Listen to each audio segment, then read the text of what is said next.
Are you sure what's worrying you isn't age but silence?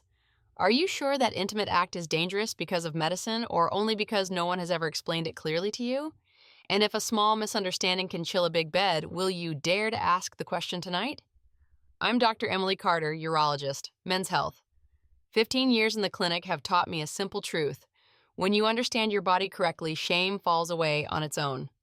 Today, we'll talk about a question many men only dare to whisper. Is swallowing vaginal fluid during oral intimacy safe? Don't rush to choose fear, choose understanding. I'll walk you through real biology, how that fluid is made to protect the body, the exceptions when you should be cautious, and how to talk with your partner without making anyone choke on their words. Slowly but clearly, enough for tonight to be calmer and tomorrow morning to feel less heavy. If this opening touches exactly what you're thinking about, subscribe to the channel so you don't miss the next practical roadmaps. If you find it helpful, leave a 1 in the comments. If not yet, leave a 0 and write the exact word "ket." I read every line so I can speak more accurately next time. No one is forcing you to believe right away.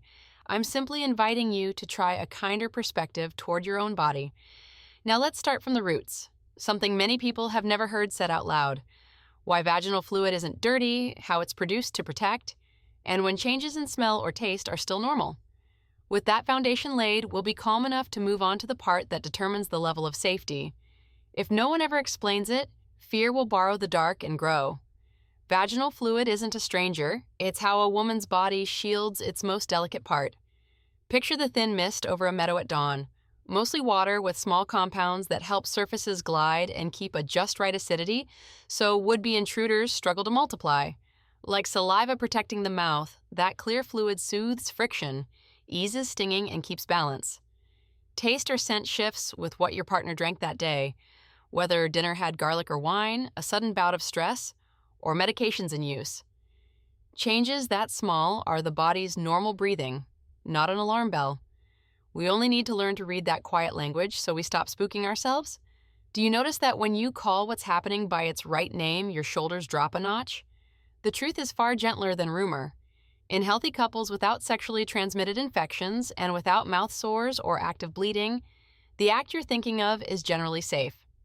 What calls for caution isn't the fluid itself, but the easy-to-injure gateways, gums that have just bled from brushing too hard, mouth corners cracked from dry weather, a mouth ulcer that hasn't healed, or untreated inflammation or infection of the genitals. When those doors are ajar, we should change course, wait for the body to heal, choose another form of closeness, or agree together on a protective option.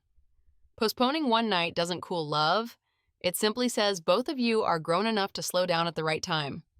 Do you remember the last time you said, "Let's take it a little easier tonight"? If the scary things people warn about were true, the world would have gone dark long ago. Vaginal fluid isn't dirty or toxic. It's made to protect, not to harm. A strong smell or unusual taste doesn't equal disease.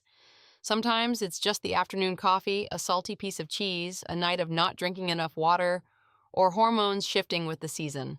What deserves attention is a sharp, foul odor accompanied by itching or burning, pain on touch, or an abnormally colored discharge. In those moments, instead of feeling embarrassed, we book an appointment so we can return to calm soon. Rumors feed on gaps in knowledge. Fill those gaps, and you'll hear your own footsteps more clearly than the whispers outside. Adults don't need speeches. They need a sentence they can carry into tonight. Instead of, "I'm afraid it isn't safe," try, "I want us to be comfortable and at ease." Let's set a few small ground rules before we get intimate. Instead of frowning when the smell or taste is different, gently invite each other to drink more water during the day and take a warm shower before bed, letting moisture and warmth do the rest. When you need to talk about testing, call it a seasonal check-in, like checking blood pressure, like an oil change, something that helps the vehicle go far without mishaps. You'll be surprised how a sentence said on beat can loosen a worry that has bound two people tight for months. 2 towels hanging side by side, 2 glasses of water at the bedside, a warm bathroom that soothes sensitive skin. These aren't elaborate rituals. They're simply ways of saying we care through actions. Drinking enough water helps your partner's body produce smoother, more comfortable lubrication. Your body too grows more sensitive when circulation is good. A dinner that's less salty with more fruit, and avoiding alcohol too late. These small things influence subtle taste the way the weather changes the scent of the wind. Clean isn't scrubbing until you're red. Clean is a gentle hand in the right place at the right time to the right degree. Do you notice how the most helpful things are often the easiest to do? Silence isn't romance, it's just an empty space where fear can take shelter. A regular testing appointment for the two of you is like an umbrella kept in the corner of the house. Many days you won't need it, but on rainy days it keeps both of you from getting wet. Couples who choose to walk together by consent often say they feel lighter, not because the results look as pretty as they'd hoped, but because from now on, they can talk about health the way they talk about the weather. Trust isn't the promise, it'll be fine. Trust is, we'll know together, worry together, and rest easy together.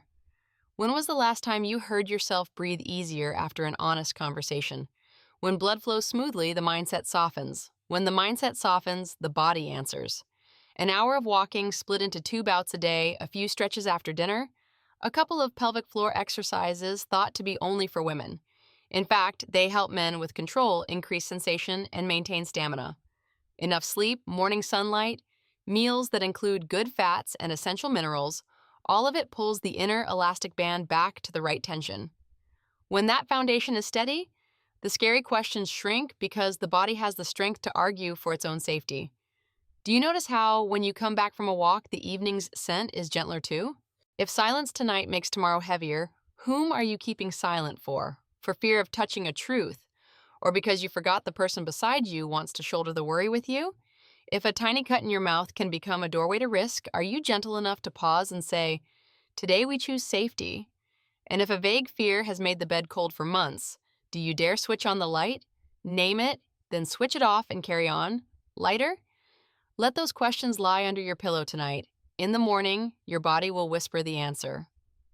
Great things don't need drum beats. They need They need a steady tempo. Tonight, turn off your phone half an hour earlier, drink a glass of water, take a warm shower, say one honest sentence, then go to bed. Tomorrow morning, write exactly one line. What's different from yesterday? Each night, you tweak a little. Wider timing if there's a cut in your mouth, gentler rhythm if your body signals fatigue, more water if the taste turns sharp. And each morning, you read a new sign from your own body. By the 7th night, you'll notice the graph inching up at the tiniest points. Less bewilderment, less tightness in your shoulders, a spontaneous smile appearing as you pour warm water. You're the one drafting that map. It's Yamti, not me and not any rumor. Respecting boundaries isn't a sudden hard break. It's an early road sign that makes the trip smooth.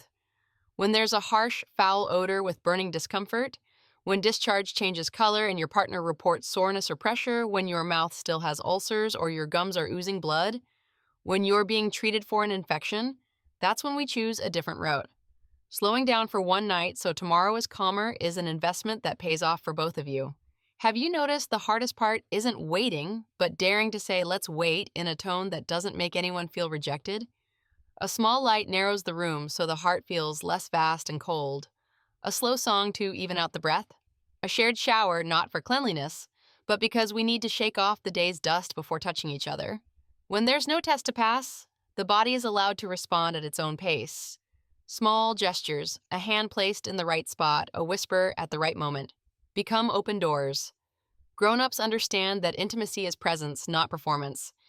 And once presence is enough, everything else finds its own still place.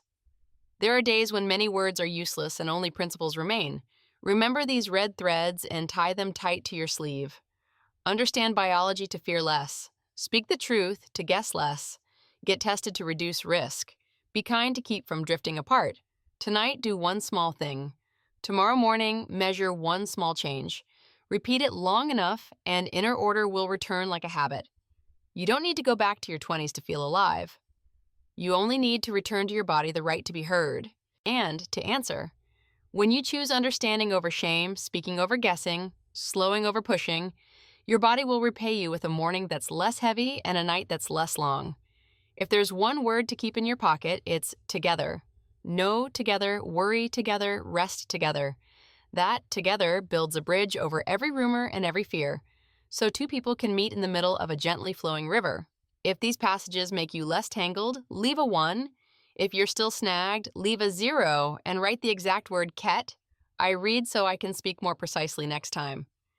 And before we move to the conclusion, ask yourself once more. Tonight, Do you choose silence or a small sentence that will make tomorrow half a beat lighter? In closing, this channel doesn't sell quick hacks, nor does it sugarcoat what's private. We're different from the others because we hand you a small map for getting through the night. Understand biology correctly to fear less, speak honestly to guess less, get tested together to reduce risk, and be kind so you don't drift apart. Tonight, do one very small thing. Turn your phone off half an hour early, drink a glass of water, say one truthful sentence to your partner. Tomorrow morning, write exactly one line. What's different from yesterday? Repeat it long enough and calm will return as a habit. If this content helps you feel less tangled, subscribe so you don't miss the Naportini, Isnintiat 14-night map, and the next video on how to talk about testing while keeping the spark. If you're ready to start, leave a 1. If you're still stuck, leave a 0 and the exact word ket. I'll read it so I can speak more accurately next time. Let me borrow a line for your pocket before you turn out the light. Between stimulus and response, there is a space. In that space are freedom and the power to choose. Viktor Frankl. When you choose understanding instead of shame, slowing down instead of pushing, that space becomes a bridge that brings two people back to the same rhythm. Slowly but surely, the night will grow shorter and tomorrow morning will be half a beat lighter.